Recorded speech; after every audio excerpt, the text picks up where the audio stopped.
Hola amigos de STEM Sin Fronteras, bienvenidos a Educación Sostenible. Hoy tenemos una invitada muy especial. Ella es la doctora Olga Villamizar, ella es de Colombia. Pero antes de hablar un poco de los logros que la doctora Villamizar ha obtenido en su carrera profesional y personal, les quiero contar lo que es Educación Sostenible. Educación Sostenible es una iniciativa que busca promover el trabajo de las mujeres latinoamericanas en las diferentes disciplinas STEM. STEM por las siglas en inglés de Ciencia, Tecnología, Ingeniería y Matemáticas. Y lo que queremos es resaltar la imagen femenina de estas disciplinas, ¿no? De las mujeres que hacemos ciencia, tecnología, ingeniería y matemáticas y contribuimos al desarrollo de la sociedad. Entonces, queremos combatir estereotipos, ¿no? Los estereotipos tradicionales de que son los hombres que hacen ingeniería y matemáticas y salen adelante. No, las mujeres estamos ahí también y tenemos una buena representación y queremos mostrársela, ¿no? Queremos romper los estereotipos de género y de etnia en las diferentes disciplinas STEM. Con esto lo que queremos es lograr influir en la participación que ustedes, mujeres, niñas, jóvenes, puedan tener en las áreas de STEM, en su pregrado, en la universidad o en las diferentes áreas de especialización que escogen para sus carreras. Adicionalmente, queremos conectar a los docentes y estudiantes donde la educación STEM no es accesible, como en las zonas rurales. Ellos no tienen las oportunidades de algunos de los desarrollos o de algunas de las temáticas que involucran las áreas STEM. Les queremos llegar allí, no queremos conectarlos, queremos mostrarles que son áreas también accesibles para ellos, que ellos desarrollen su potencial para que vean cómo estas diferentes disciplinas se integran para el avance de la sociedad, del país y de manera global también, ¿no? Entonces les llevamos a ellos también estas presentaciones que nuestras invitadas hacen y para que ellos puedan ver el contexto, ¿no? Para que ellos vean todo lo que se puede hacer, lo que pueden estudiar y obtengan esta información y crezcan en un ambiente de ciencia, tecnología, ingeniería y matemáticas también. Entonces, como les había prometido hoy, tenemos nuestra invitada muy especial, ella es la doctora Olga Villamizar. Ella estudió bacteriología y bioquímica, hizo una especialización en bioquímica en la Pontificia Universidad Javeriana y hizo también un doctorado en biología molecular, microbiología y bioquímica en la Universidad del Sur de Illinois. Ella ha recibido bastantes premios en su carrera, recibió el Fulbright Scholarship, el cual es una beca bastante competitiva. Felicitaciones, Olga, por este logro tan grande. También ha obtenido premios para poder asistir a conferencias internacionales en las cuales, gracias al excelente papel que ha hecho, también ha recibido premios por las excelentes presentaciones que ha hecho. Fue seleccionada como la mejor tesis en biología molecular, microbiología y bioquímica. Y ha recibido muchos premios más, ha estado presentaciones en conferencias internacionales y tiene una amplia experiencia en lo que es la terapia génica. La presentación que ella va a dar hoy tiene el título de Del laboratorio clínico a la terapia génica. Entonces, sin más preámbulo, le doy a usted el paso, doctora Villamizar. Muchísimas gracias por acompañarnos hoy aquí, por mostrar su trabajo y el espacio es todo suyo. Muchísimas gracias por darme la oportunidad de participar en esta serie de presentaciones. Hoy voy a hablarles desde mi experiencia como bacterióloga, del papel que nosotros tenemos en el laboratorio clínico y desde mi experiencia como investigadora, cómo es que podemos ayudar a generar terapias para curar algunas enfermedades de tipo genético. Primero quiero contarles cuál es el papel del bacteriólogo en el diagnóstico de las enfermedades. Los bacteriólogos somos capaces de identificar enfermedades causadas por microorganismos como parásitos, virus, hongos o bacterias, pero nosotros también somos capaces de identificar defectos genéticos causados por mutaciones en el genoma. Y esto es principalmente el tipo de diagnóstico en el cual me voy a enfocar. Para poder identificar los defectos genéticos o algunas mutaciones, nosotros tenemos tres diferentes pruebas que podemos hacer para evaluar esto. Uno son las pruebas citogenéticas. Con estas pruebas nosotros podemos identificar y evaluar los cromosomas y detectar las anomalías que hay en ellos. Para esto, todos sabemos que las células presentan organelos internos, entre ellos se encuentra el núcleo. En el núcleo nosotros tenemos el ADN que se encuentra empaquetado en cromosomas. Estos cromosomas, que son 22 o autosomas, son los que nos dan las características fenotípicas que nosotros presentamos, no solamente de color de piel, de ojos, de cabello, pero también producen todas las proteínas que nuestras células necesitan para hacer el metabolismo. En este cariotipo que les estoy presentando aquí es la prueba Gold Standard para identificar esos 22 pares de cromosomas y evaluar si están correctos en tamaño o en número o no se han ido mezclando unos con otros. Por ejemplo, si nosotros encontramos un extra cromosoma número 21, podemos decir que esta persona puede padecer un síndrome de Down. Con este cariotipo también podemos identificar los cromosomas de tipo sexual, que son los que definen el sexo femenino o masculino. El otro tipo de pruebas que usamos para identificar las mutaciones y los problemas con las proteínas son las pruebas bioquímicas. Podemos evaluar estas proteínas que la célula emplea a diario para el metabolismo por su función, o podemos evaluarlas también por su estructura y su tamaño. Y las siguientes pruebas que nosotros podemos hacer en el laboratorio son pruebas de tipo molecular, en donde usamos ese ADN de las células para identificar las mutaciones causantes de la enfermedad. Nosotros podemos usar equipos especializados que secuencian ese ADN y podemos identificar cada uno de los ADN presentes. Entonces aislamos el núcleo de esas células, extraemos el cromosoma, liberamos el ADN de esas células y empezamos a contar cada uno de estos pares de bases que se encuentran aquí, que yo puse en colores rojo, amarillo, verde o azul, y mirar que estas secuencias sean específicas y que se encuentren en un orden específico para producir la proteína o las enzimas que deberían producir. ¿Cómo sabemos estas secuencias? A partir del genoma humano, y cuando descubrieron cada uno de los pares de bases que nuestro genoma tiene, logramos generar una gran base de datos que identifica esos genes y esas secuencias específicas. Cada secuencia tiene un orden. Una vez ese orden se ve afectado, podemos decir que es posible que haya una mutación. Hoy les voy a hablar de una enfermedad específica que se llama la enfermedad de células falciformes. Este es un trastorno de tipo genético que afecta principalmente a la molécula de hemoglobina. Como bacteriólogos somos capaces de identificar las células que se ven afectadas por este tipo de mutación, como con un frotes de sangre periférico. Cuando nosotros le tomamos la muestra al paciente, podemos identificar por un cuadro hemático que los glóbulos rojos están disminuidos y que su color rojo también está disminuido, y eso es un indicio de que algo está pasando con estas células. También cuando nosotros le tomamos fotos a esos glóbulos rojos a través del microscopio y podemos identificar cada una de esas células, podemos ver que los glóbulos rojos normales son redondos, cóncavos, mientras que los glóbulos rojos de las células falciformes presentan una forma diferente, una forma de hoz, como la que se ve aquí en este frotes de sangre periférico. Y eso ya nos indica a nosotros que hay una falla. ¿Cómo sabemos que esto está pasando? ¿Cómo se produce esta enfermedad? Cuando se analiza el material genético de estos pacientes que presentaron este tipo de anomalía, nos damos cuenta que en vez de tener una secuencia de DNA de una hemoglobina normal, los pacientes con esta enfermedad presentan una mutación puntual donde se cambia una timina por una adenina, y esto como consecuencia trae una hemoglobina de tipo mutante.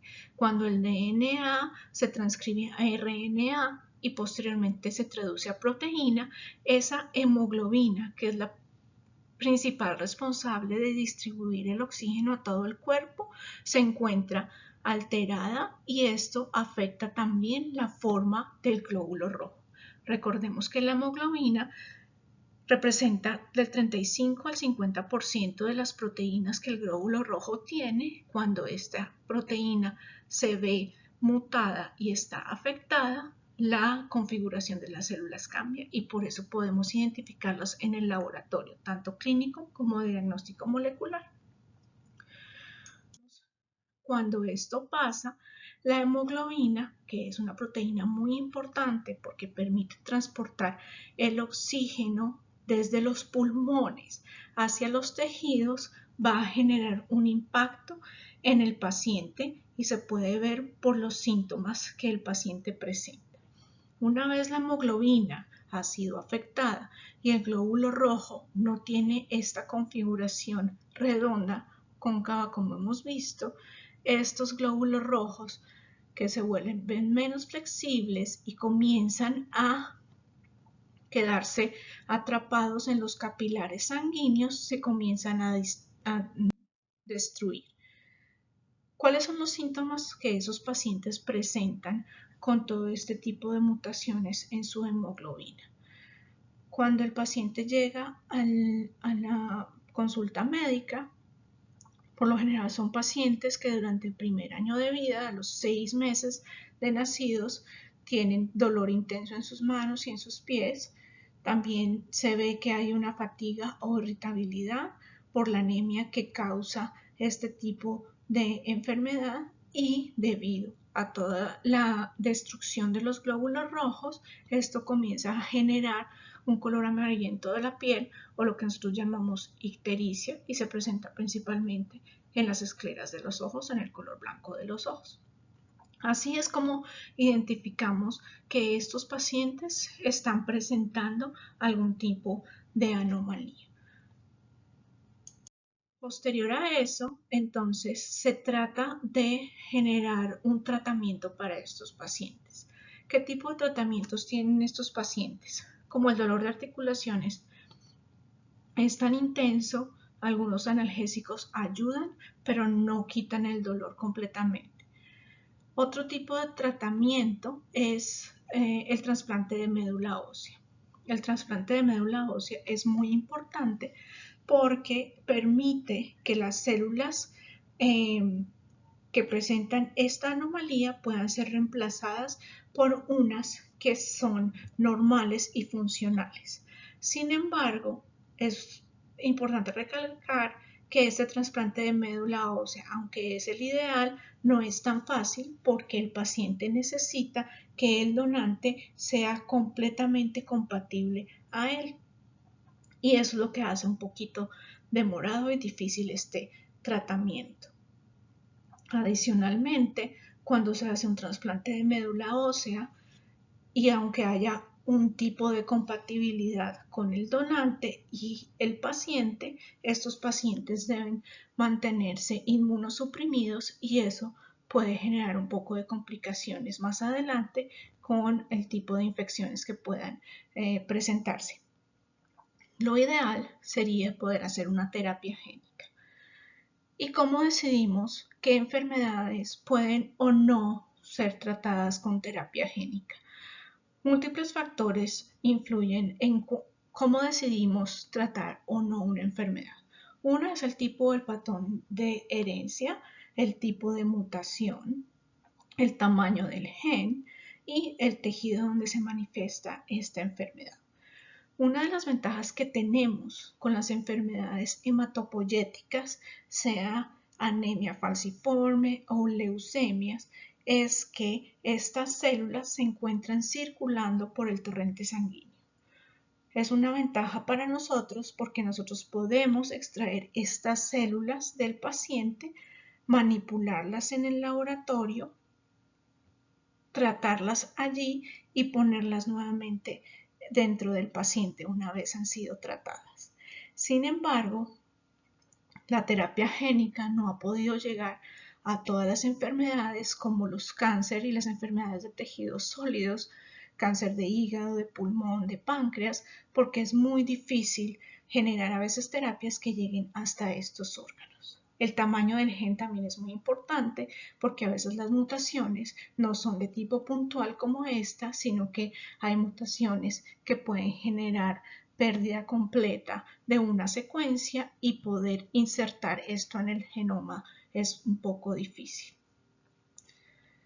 Pero para las células falciformes.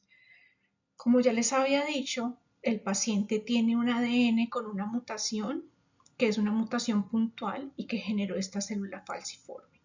Sabíamos que nosotros podíamos corregir este defecto, es decir, usar una terapia génica cuando enviamos la información para corregirla usando virus que corrigen estas mutaciones. Pero ¿cómo vamos a usar virus para corregir? Hemos descubierto que estos tipos de virus que usamos, que son virus que causan enfermedades, porque nosotros usamos los virus de los cuales hace parte el VIH, por ejemplo, usamos lentivirus, usamos también los virus que causan infecciones respiratorias o del tracto gastrointestinal, como adenovirus, pero que pueden ser modificados. Y con modificados quiero decir que nosotros alteramos ese virus para que no produzcan enfermedad, simplemente para que sirvan como carritos para llevar la información que nosotros queremos proporcionar. Sí, nos estamos aprovechando del virus para llevar un tratamiento. Pero ¿cómo hacemos eso? Todos sabemos que los virus necesitan de una célula viva para poder replicarse. Y eso es de lo que nosotros nos estamos aprovechando. Sin embargo, nosotros cambiamos ese material genético del virus que lo hace virulento, es decir, potencialmente infeccioso y que causa enfermedad, y lo volvemos inocuo. No causa enfermedad nunca más, pero nosotros le ponemos la secuencia correcta, en este caso de hemoglobina, que queremos que lleve a las células que queremos corregir. Y de esa manera es una de las formas para generar terapia génica. Estos virus que nosotros manipulamos en el laboratorio, a los cuales les ponemos como contenido esta molécula normal de hemoglobina, hemos logrado que puedan ingresar a las células madre hematopoyéticas y que puedan corregir este defecto de la hemoglobina mutante. ¿Por qué usamos las células madre? Porque las células madre son las progenitoras de las células normales de los glóbulos rojos y de otras células sanguíneas.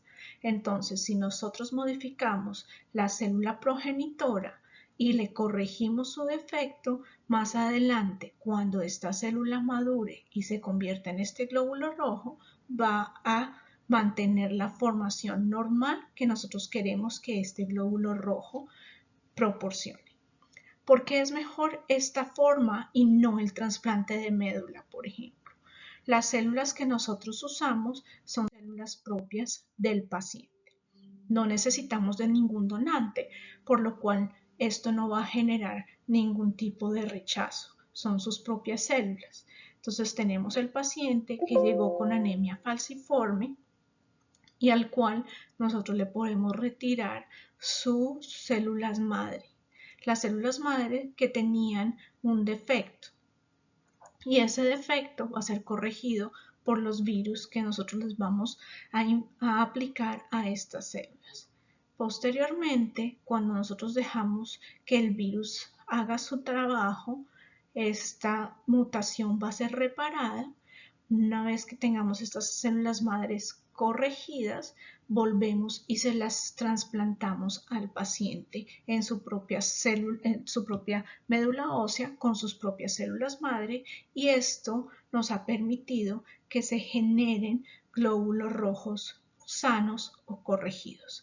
Y es la mejor manera para corregir defectos en células hematopoyéticas que pueden ser extraídas del paciente, que no van a generar ningún tipo de rechazo o de compromiso inmune, porque el paciente no va a rechazar sus propias células. Sin embargo, no todo es un cuento de hadas y no todo es colorín colorado feliz. algunos pacientes han generado un tipo de complicaciones con esto, no todos. Se ha tratado de controlar un poco, pero algunos pacientes generan respuestas inmunes contra los virus que nosotros usamos y eso hace que la terapia no sea tan exitosa. Sin embargo, esto se ha ido mejorando y se ha ido manipulando para que el virus sea cada vez menos infeccioso y digamos que pase desapercibido por el sistema inmune. Y esto era todo lo que yo tenía para contarles el día de hoy.